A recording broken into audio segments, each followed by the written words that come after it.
myself. So my name is Daniel Cohen. I'm the head of business development for MTM Consulting. We are a full service market research agency specialising in independent schools, helping schools understand the markets, helping them future-proof for the future, giving them full visibility over addressable markets and everything they really need to know to be able to make strategic decisions moving forward. I'm sure you all know who School Management Plus are, but they are a wonderful publication who provide excellent resource across the sector. I'm sure Steve would do a much better job of introducing himself in S&P, but unfortunately, typically, as with anything like this, he's having technical problems today. So without further ado, I'm going to pass over to Duncan and Helen to introduce themselves, and then I'll just give a bit of an overview of the confidence index and why we chose to do it. So Duncan, would you like to go ahead? Yeah, good afternoon, everybody. Absolute pleasure to join what I think is going to be a very interesting and topical discussion over the next few minutes. I am newly the Director of Education for MTM Consulting, and I think it's a very significant time for our sector and an exciting position to be joining into when data and research probably has no better time in terms of instructing schools and trustees about how they might want to future-proof their organisations moving forward. I'm also the CEO at Kingswood House, which is a school in Epsom in Surrey. Over the last 6 years, we have moved that from a single-sex 13+ traditional prep up to GCSE and more recently to co-education. So it's been an interesting time there. Prior to that, I was the head at Claremont Fancourt School in Esher for 5 years, deputy head at Milbourne Lodge before that, and spent a few years working my way up the A3 from Cranley to get to the slippery, greasy pole of leadership and management in the independent sector before that. So I think probably that's all you need to know about me for the moment. Thank you, Duncan, and over to you, Helen.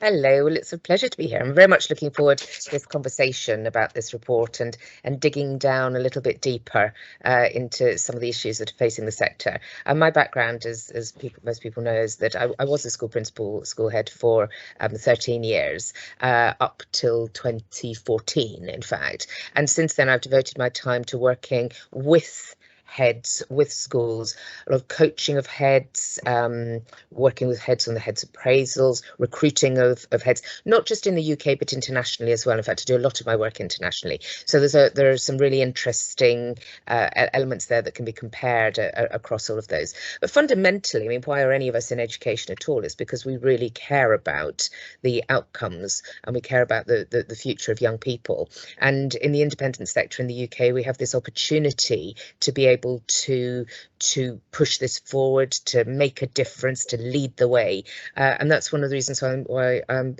still very connected with the sector and like to support heads. I'm looking forward to talking a little bit more about this as we go through this webinar. Thank you, Helen.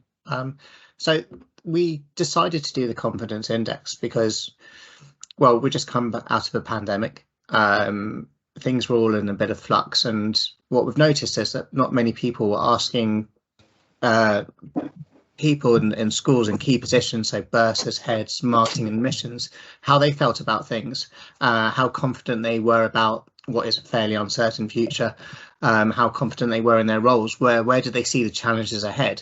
So we wanted to really get that level of input to dig down into this key issues facing leaders in schools, SLTs, to really see what can be improved upon, what do we need to be talking about, what do we need to be aware of.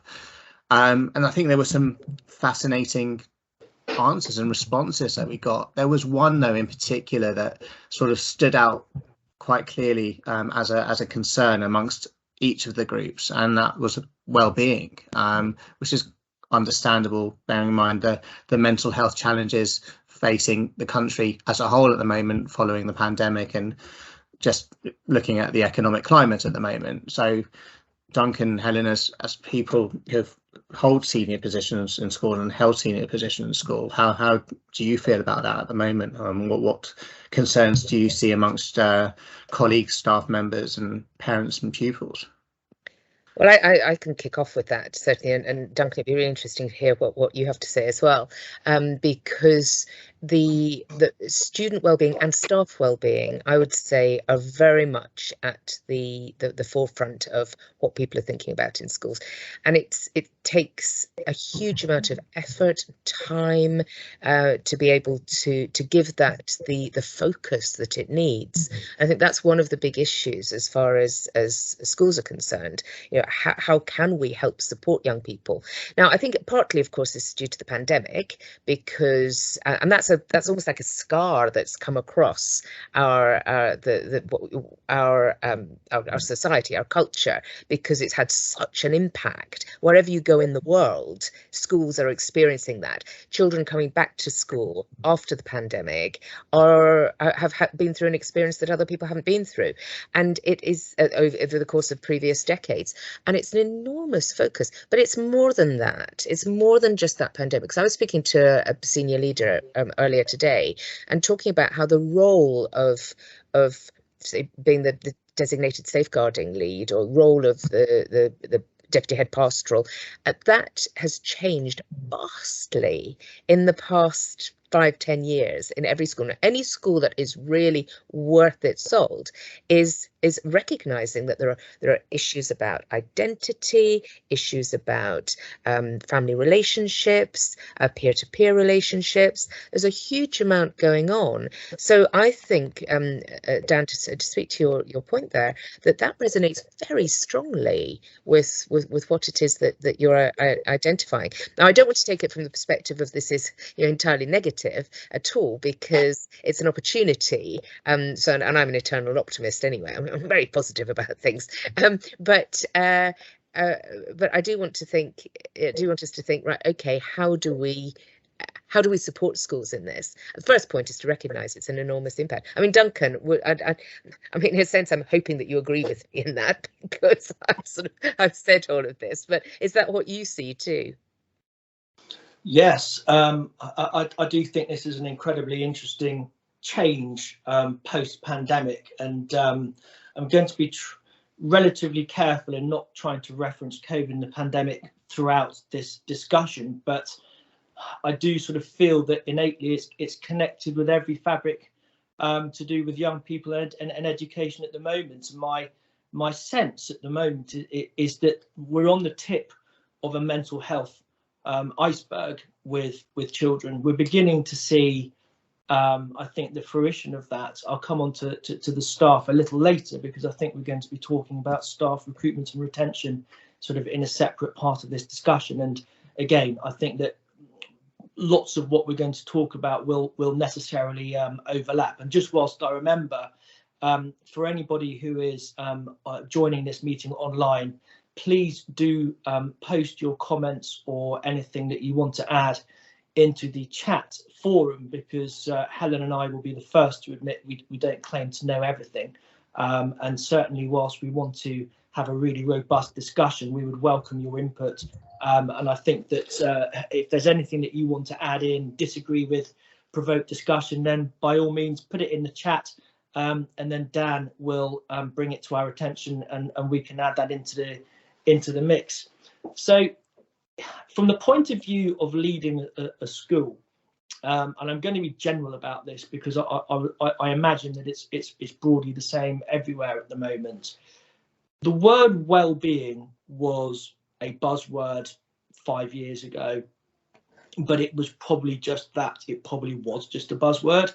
I think the difference now is that if you aren't actively thinking about what you are doing to promote the well-being of the students in your care, then you are not, you're not fulfilling your responsibilities and duties of care for someone at the top of a school organisation. I have said, I believe, for some time, pre-pandemic included, along with a minority of others, that mental health and well-being for our young people should be the most pivotal point of education. Because if our boys and girls do not have that foundation, how on earth can they learn? How on earth can they form and sustain meaningful relationships moving through school into university and employment and beyond?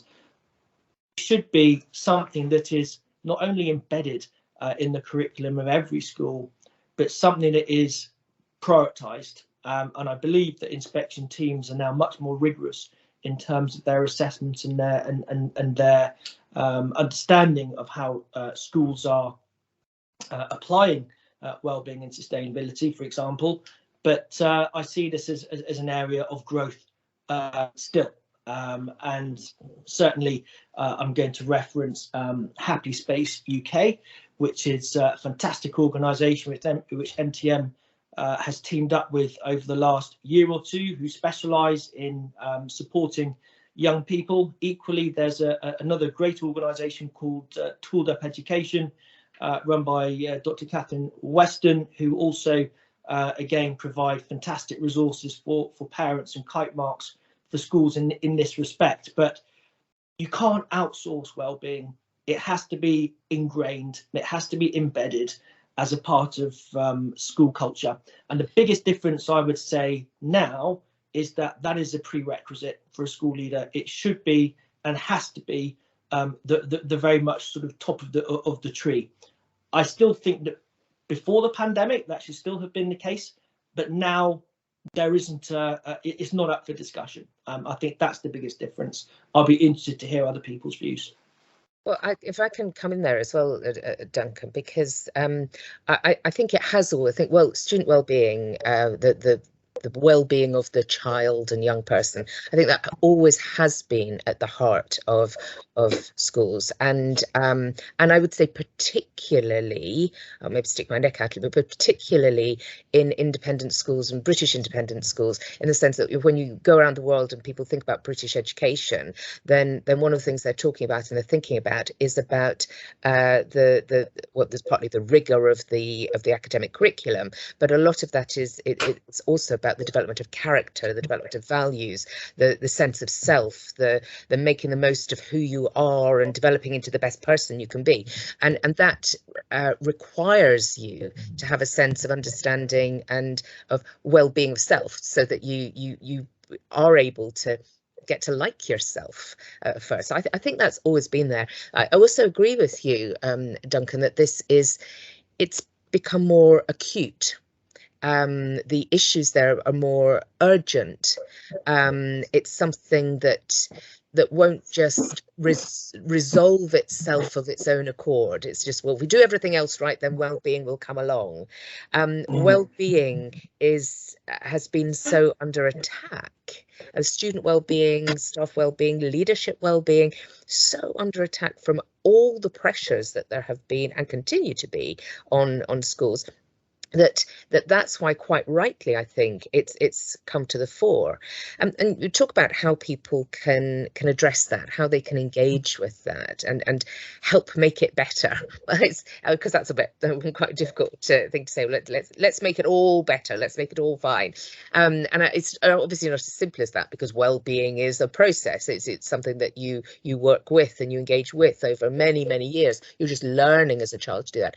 But I think the answer to that is that there are all sorts of resources and people out there to help and support, and the challenge for schools is to look at their communities, to look at their needs, to have a careful, thoughtful, insightful, deep look at what's needed in school in order to be able to support the well-being of people. I think there is a danger, Duncan, and you said this, is a danger that it becomes sort of like a catchword. We fail to understand what it means because we use it so much, or it's attached to so many things.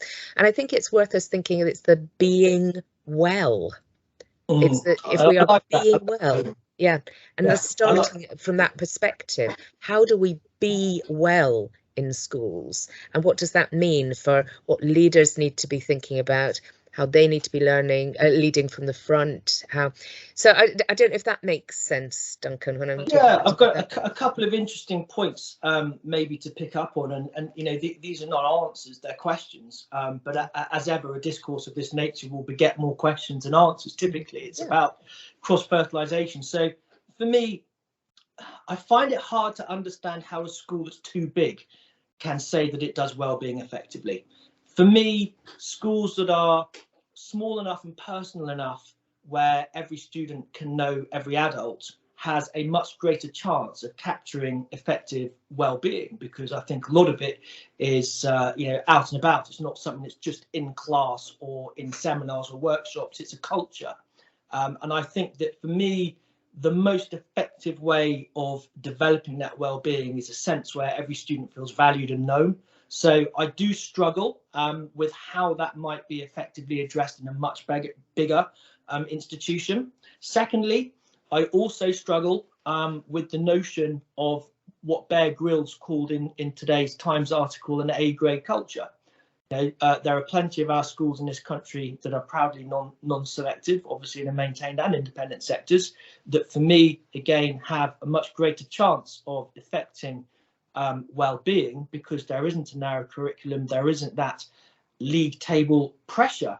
But certainly many of our more alpha independent schools are a little more prescriptive, and I'm not sure how a school can promote on its website that they have a commitment to well-being, and then on the other hand potentially get rid of people who aren't on track to get level 8s and 9s in their GCSEs or top grades in their sixth form A-level or baccalaureate studies. So there does again seem to be a little contradiction in terms there. So interesting.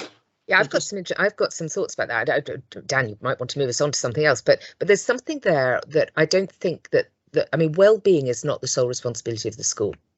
And finding the right school for each child is very important, and that will depend on all sorts of things, logistics. Ideally, you want an amazing array of choices for parents just around the corner from where you live, and that would be phenomenal if we could do that.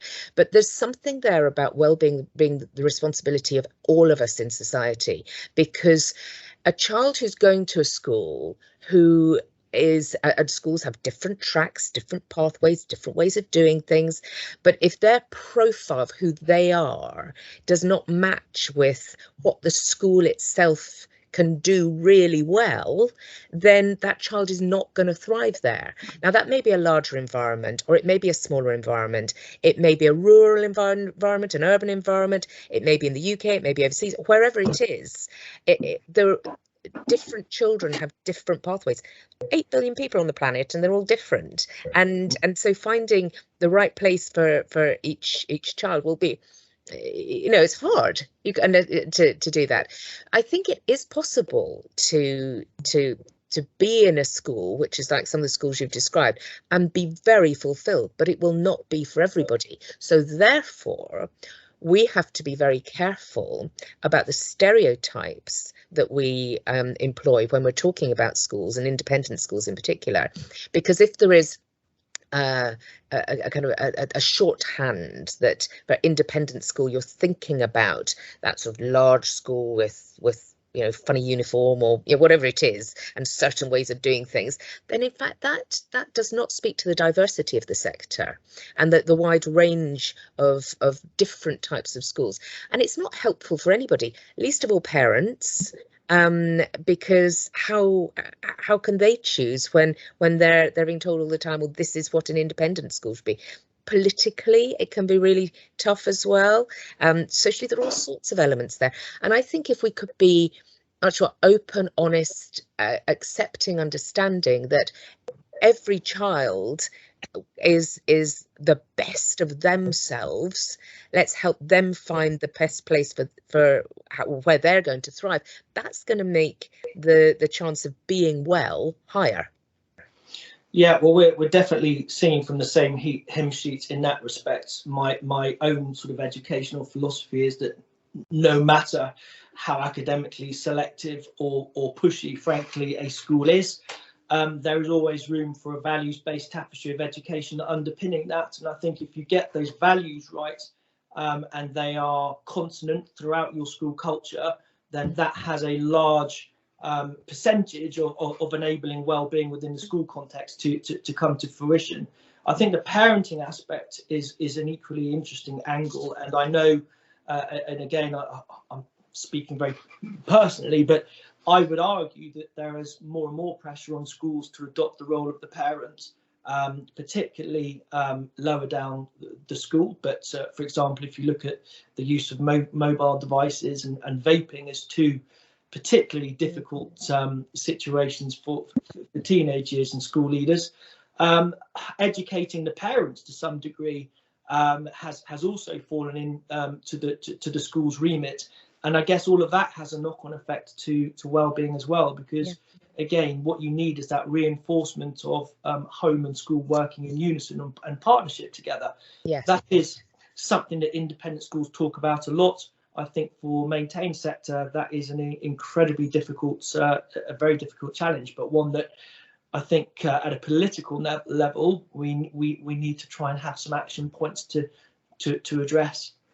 So just a couple of points to touch on there before we segue into our next topic. We've spoken a lot about the well-being of children, and there was mention of well-being of staff and school leaders and whatnot. But do you believe that staff in schools have the necessary training to be able to provide the best care to children when it comes to their mental health, and in turn, are they getting the right kind of support for their own mental health and what can be a fairly stressful environment to work in? Well, certainly stressful from the times I've seen you outside of school, Duncan. How do you feel that has an effect on the ability to retain staff, but also to make sure that the staff are providing the best sort of environment for children to flourish? Well, I think innately anybody who subscribes to the vocation of teaching as a profession is in it because they care and because they want to make a difference. And I would be the last person to question anybody's professional integrity. It's a tough job. It is not the same job that I started doing 25 years ago. It's evolved. And I think it's evolved quicker, probably than many other industries, and become a much more discerning and rounded job. And, you know, in staff rooms, we sort of often used to joke a few years ago that, you know, not only are you a subject teacher, but, you know, you're also in loco parentis, or you are at times you're a counsellor, or at times you're an advisor, or you're a sports coach, or this, that and the other. Well, you know, that list, I'm sure, probably runs to two sides now.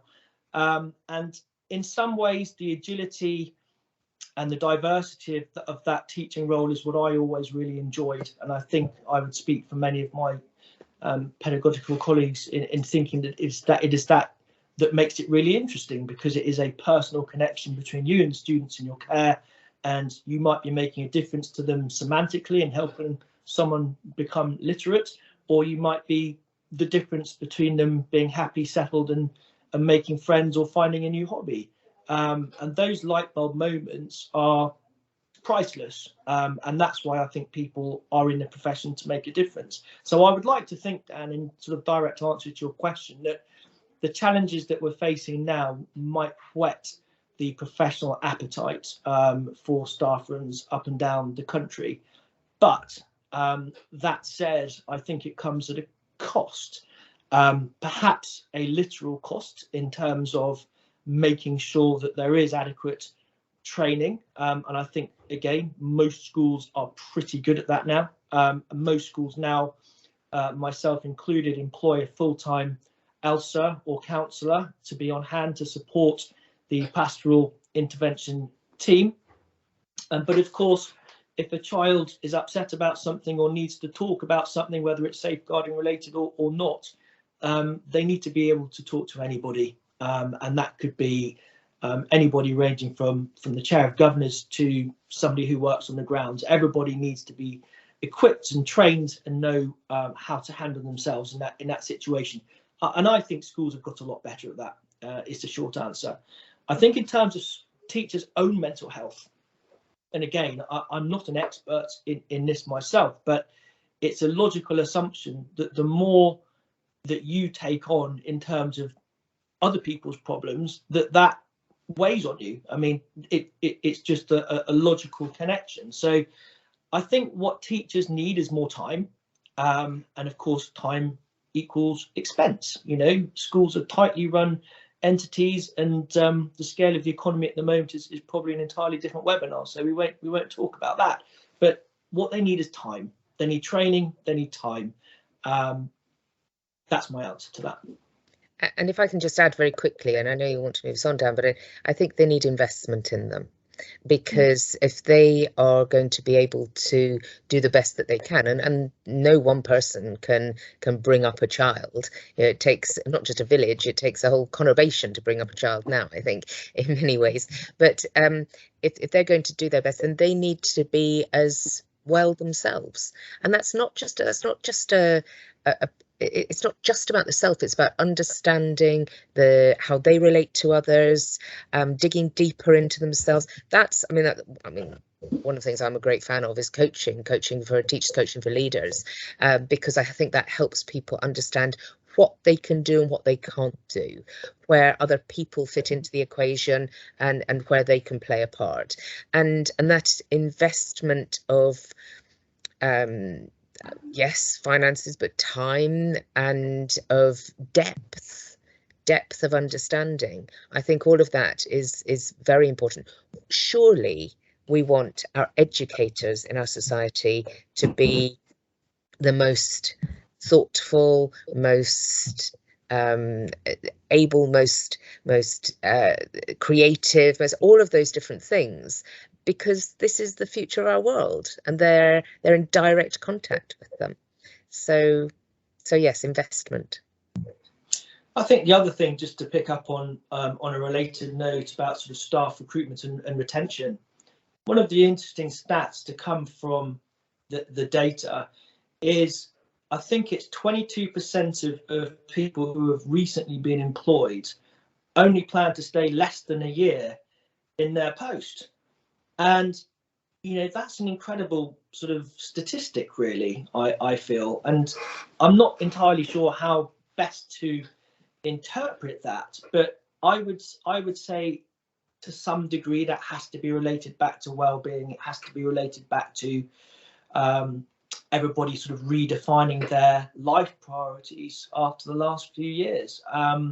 Equally, those who had been in post between 3 and 5 years, most were committed to trying to stay another 3 to 5 years, but it wasn't sort of anywhere near 90% or 100%. It wasn't sort of that old-fashioned long-term job security, salary in the back pocket, pension in the future. Everybody sort of, it feels to me, is a little bit more liberated, for better or worse, and they're not wedded to sort of the conventional ideas of having to be in the same place as they once were. It opens up, of course, the whole working from home debate, and certainly I think that my team of staff have done remarkably well, but it's been a reality check for them after such a long time to be back in school full time. I think mentally and physically it has been extremely demanding, because we kind of went from 0 to 100 very, very quickly in terms of just starting as we'd carried on before. And whilst I don't particularly disagree with that as an objective, there wasn't an awful lot of thought as to what the cost benefit analysis might be for people working in our schools.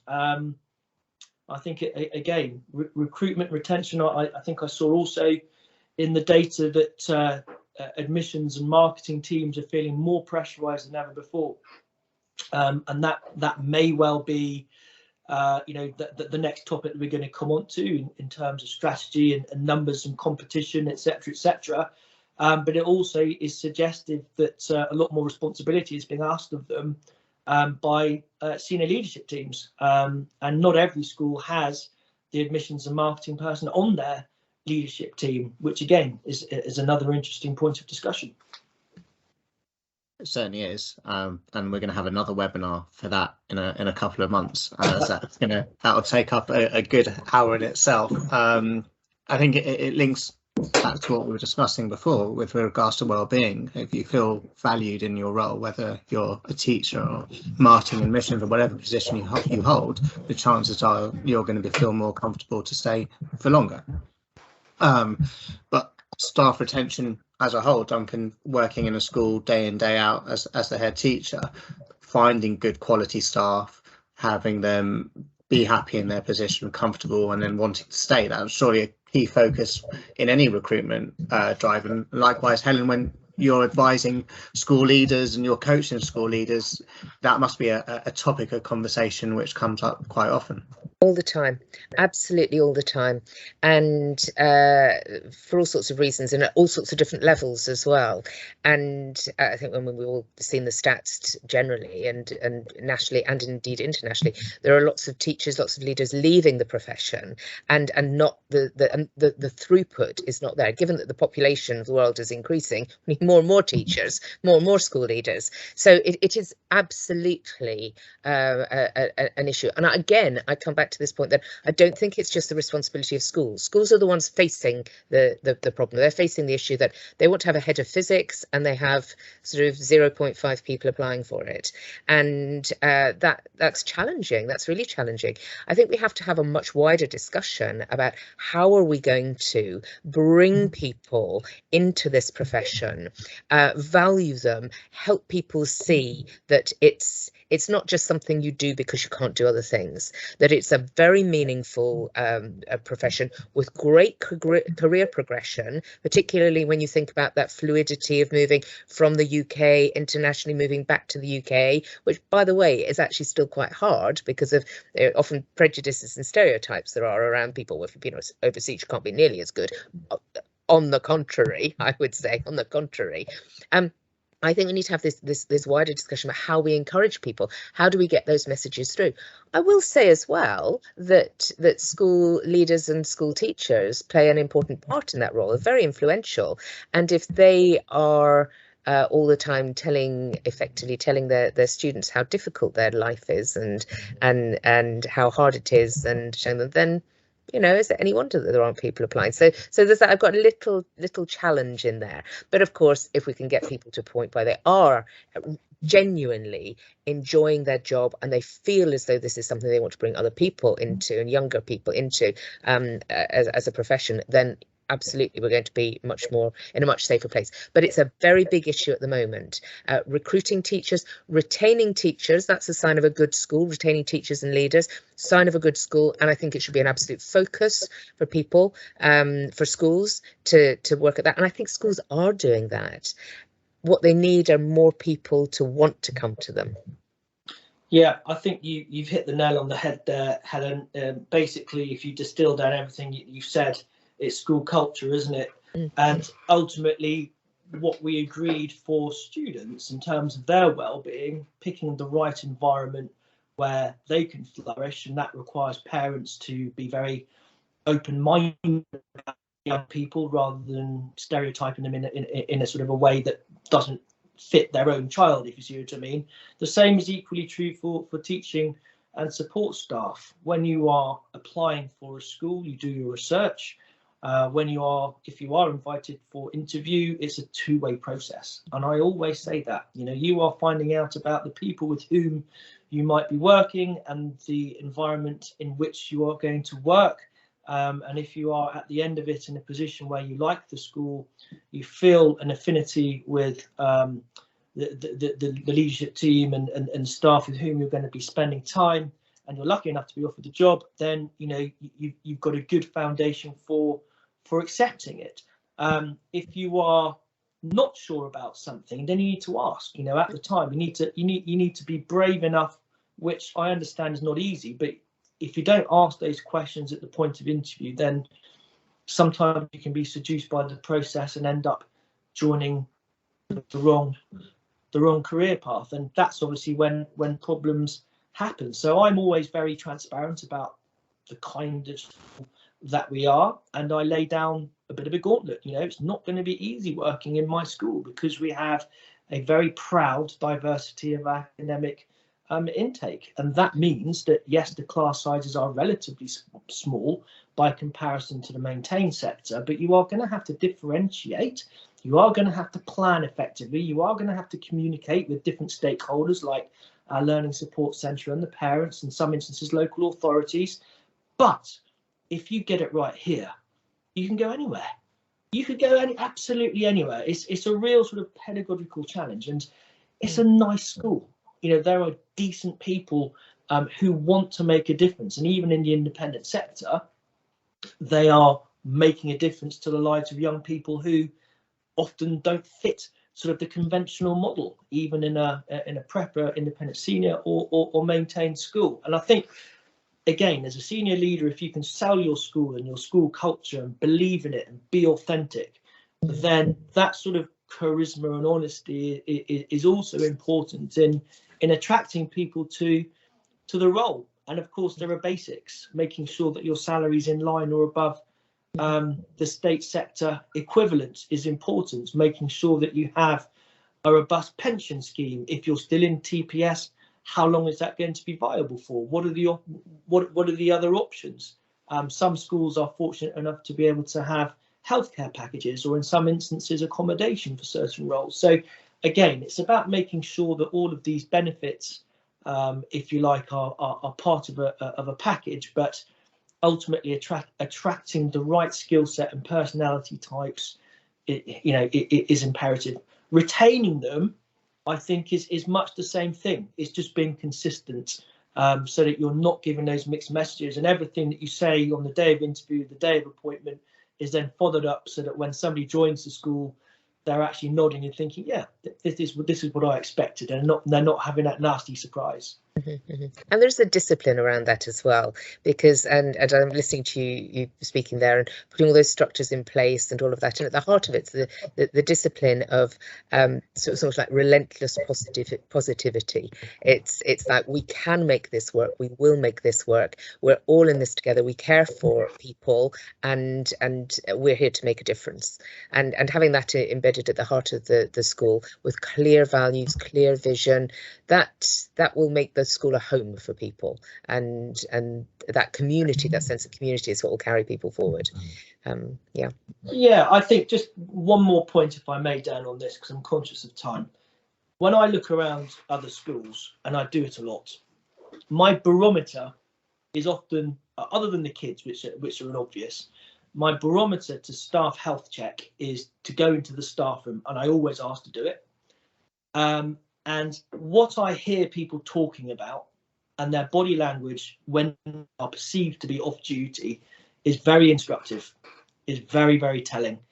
And in the best examples, you hear people talking about the kids in the staff room in a positive way, or in a meaningful way, not in a gossipy way. And I would say that most schools manage to capture that. But it's a really interesting process, and one I put a lot of weight and credence towards. Thank you both. So actually, I really enjoying the positivity in your answers so far. So the final topic for today is really going to challenge you in that regard.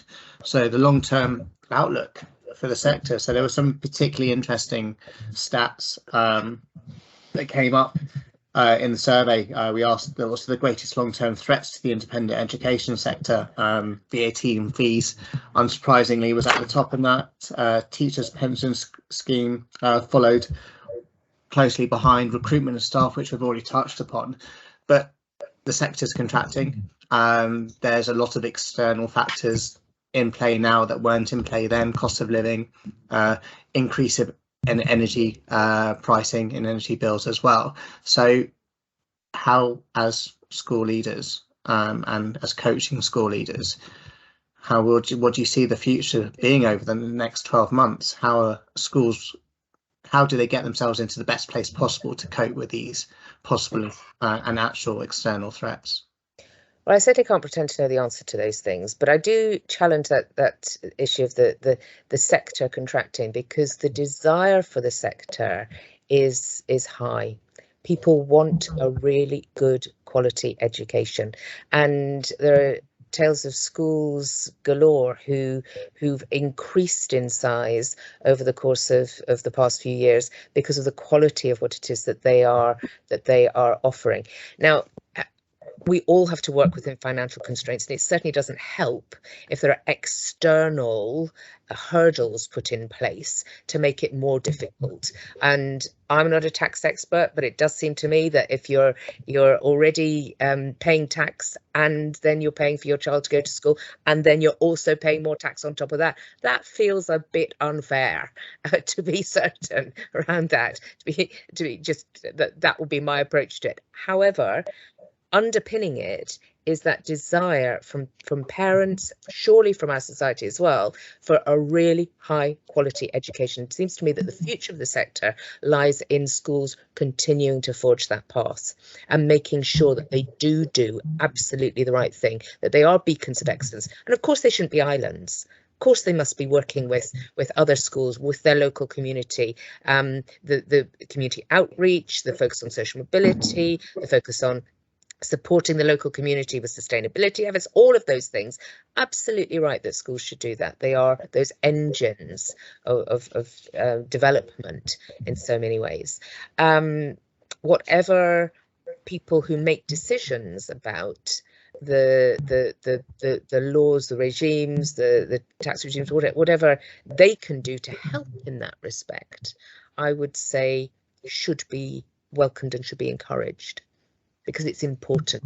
When we have something of quality in our schools, that is something you want to guard preciously and increase and develop and spread out as far and wide as you possibly can. That would be my perspective on it. Now, Duncan, you probably got a very pragmatic answer, and you know exactly what it is that needs to be done in order to make sure that the sector succeeds financially, and I'd love to hear it. Oh, Helen, what an introduction. I think I'll sign off now.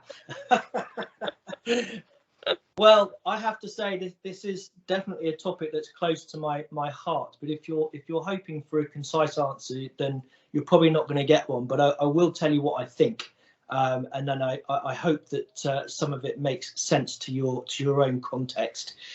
I think the first thing to say is that since the data was conducted, which is the better part of a year ago, it gives you a snapshot of how fast things are moving. So when I look at the fantastic research that MTM team have put together, what it covers and what it doesn't cover are quite instructive. VAT on fees is there, and we know that is very much on the table, and probably short to medium term.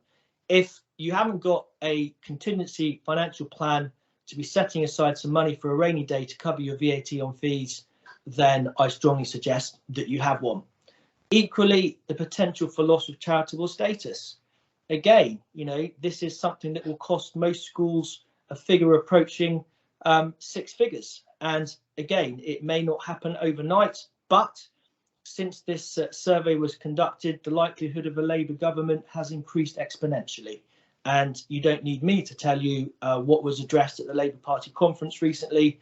Independent schools remain very much a part of their manifesto. And again, whilst I don't envisage there being an easy way for this to pass through the House of Commons, certainly a battle potentially lies ahead for independent schools in the future, and that is only going to unsettle our customers. It's only going to unsettle people who are thinking about sending their children to an independent school, because why would you do that if you're hearing from the likely next government that they're going to try and shut them down? So this is again a rhetoric that we need to start counteracting.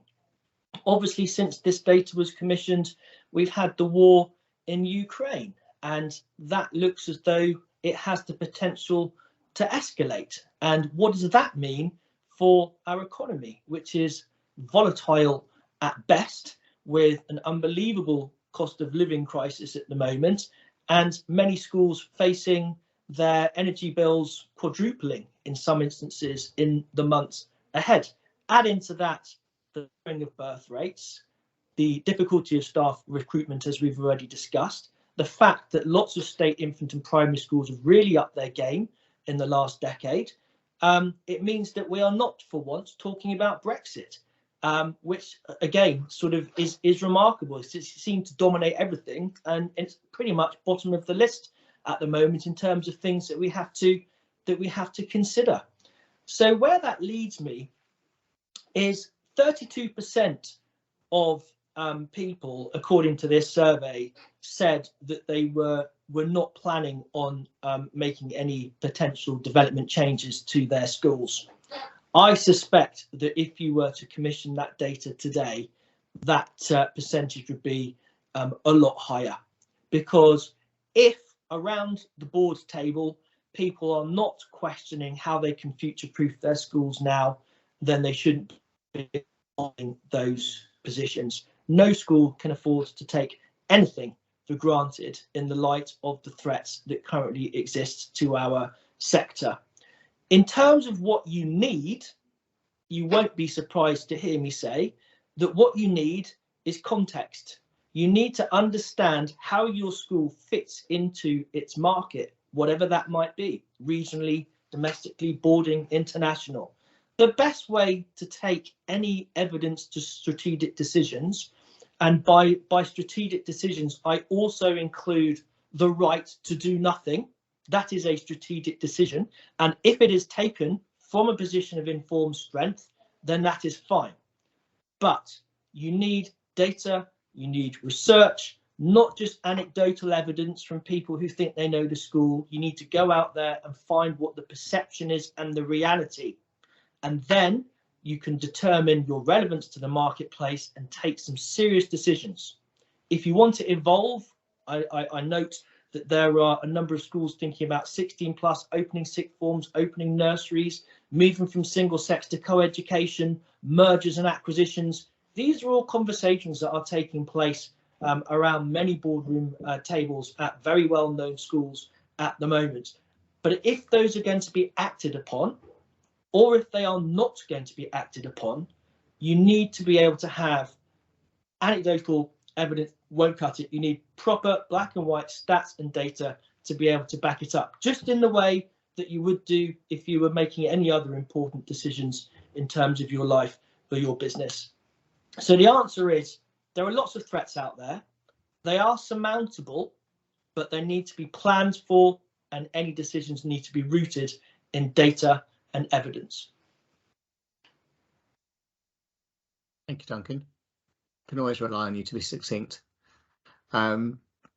Before we go to some closing remarks, I've noticed that we have got quite a few people here joining us to watch today, and I know a lot of you are also quite vocal. So now's a really good chance to get in some questions before we close the session down. Andrew, I can see you sitting there. Andrew Lure. Hello, can you hear me? And indeed. Great. Hi, I'm Andrew Lure. I'm the chairman of the all-party parliamentary group for independent education. Just interested in Duncan's comments about VAT on fees and putting money to one side, because in a sense that'll only go so far, won't it? Because there's no point sort of building up a capital pot for something that will be an ongoing revenue pressure, because by definition that will only last so long. So I'm just wondering what other preparations would schools be prudent to be making for that, the possibility of that coming down the line at some point? Yeah, I mean, I think it's a very good point, Andrew. I mean, in the first instance, having that pot of income that you can use to offset the first 2 years of VAT is, I think, prudent, because the only other way that that's going to be managed is either by cutting staff costs or by making fees more expensive. And in the longer term, it may be a combination of both of those factors. Staff costs are, by and large, by far and away the most substantive element of cost in any school. So pruning those costs will offset some of that charge to a degree, and increasing the fees above the cost of living each year would be the other way. But obviously at the moment that's already been a challenge for schools this year with inflation. At one point during the summer, we were speculating at inflation being somewhere in double figures. So do you pass all that on as a gamble to your parents? No, you don't. Do you pass on all of that to your staff in terms of a wage increase? No, you don't. So it's about estimation, and I think it would be prudent to have a sort of sliding scale for your fees and your salary costs for the next 5 years, with or without VAT on fees and charitable status, so that you know roughly where you're going to be sitting. For those schools who are in the fortunate position of increasing their numbers and roll, then that might in itself not be problematic. But for those schools that are static, or in some ways, in some cases going the other way, I'm afraid it becomes a vicious circle. There are no easy answers. Thank you. We can't Dan, hear you're you, mute. Dan, if you're talking. An hour and a quarter into this, and I've only just worked out how to use the mute button. Wonderful. Just before we head on to the closing statements from Duncan and Helen, is there any more questions? Anyone else want to ask anything? No? Okay. So I thought it'd be great if we could just, Duncan and Helen, give everyone one last, I suppose, what would be your key takeaway from today's discussion? Obviously, we've spoken about a lot in the last hour. There's been a discussion about a range of topics facing the sector at the moment. But if there was just one key takeaway, one each from you before we wrap up. Well, I'm happy to go first, because when you read the report and you read it carefully, actually there is underpinning it is a determined optimism. Doesn't make it easy, doesn't mean that it's going to be straightforward, but I think that is something absolutely to hang on to and to encourage. And it's certainly something which I work on encouraging with very, very much with the leaders who I work with. So absolutely. Right, my takeaway is 3 words: agility, evidence, strategy. Firstly, there is no room for complacency for any school. It doesn't matter what you have been, what you have stood for, what you have done for any number of years. Now is the time to be thinking about how you are going to safeguard that school for the next 10, 20, 50 years. And any school has to be prepared to be agile to find its relevance in the market. Second point, evidence, comes back to what I said before. These are big decisions. Doing something or doing nothing, they are both equally significant decisions. They should be taken from a position where you have the information to hand, statistically, and evidence to be able to place in front of your stakeholders and say, these are the reasons why we are doing something, and these are the reasons why we are doing nothing. And I think as long as you're coming from those kind of positions, from a position of informed strength, then you can rest easy as a trustee or as a senior leader. Thirdly, strategy. Once you've got that evidence, most of the time it will be suggestive that you need to adapt, that you need to do something, whether that's increasing your early years provision, whether it's extending your age range, whether it's a merger, acquisition, it doesn't matter. Once you've got that, be bold, be brave, be innovative, embrace change, and come up with a good strategy and implement it. Thank you, Duncan. So I'd like to thank everyone today for joining us. I hope you found it informative, interesting, and it's given you some things to take away and think about. Thank you very much, Duncan and Helen, for giving up your time and to share your expertise. This will hopefully be the first of a few series of webinars on a range of topics. There's so much more that we could have gone into today, but we appreciate that you've all got to do some work as well, and you can't just sit here listening to us. So thank you once again for joining us. There will be a recording of this released soon, and if there's anything that comes up afterwards that you'd like to discuss with any of us, please do feel free to get in touch. So thank you very much.